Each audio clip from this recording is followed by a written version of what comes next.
Oke,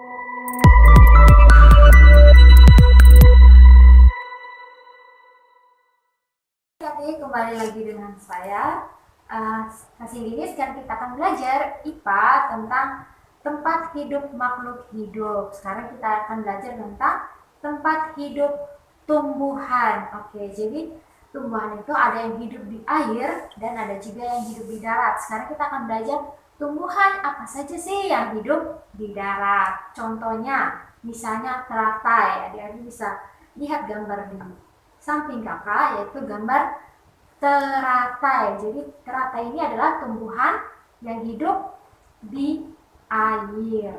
Oke adik-adik, teratai hidupnya itu di atas air. Daunnya yang lebar, adik-adik bisa lihat gambar di samping, dan akarnya yang berada di dalam air. Selain teratai, ada apa saja sih tumbuhan yang hidup di air? Yang pertama ada eceng gondok, adik-adik juga bisa lihat eceng gondok ini.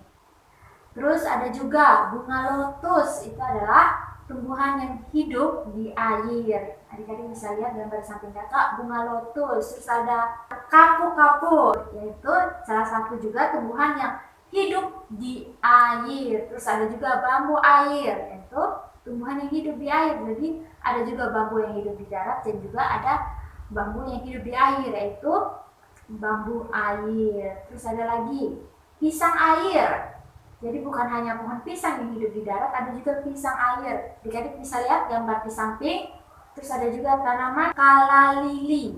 Adik-adik bisa lihat gambar di samping kakak. Ini adalah contoh tumbuhan yang hidup di air. Dan yang terakhir ada tetepok. Adik-adik bisa lihat gambar di samping. Itu adalah contoh tanaman yang hidup di air. Ya, jadi daun mereka itu di atas air dan akarnya berada di dalam air. Oke adik-adik, itu adalah contoh tempat hidup tumbuhan yang berada di air. Sampai jumpa materi berikutnya.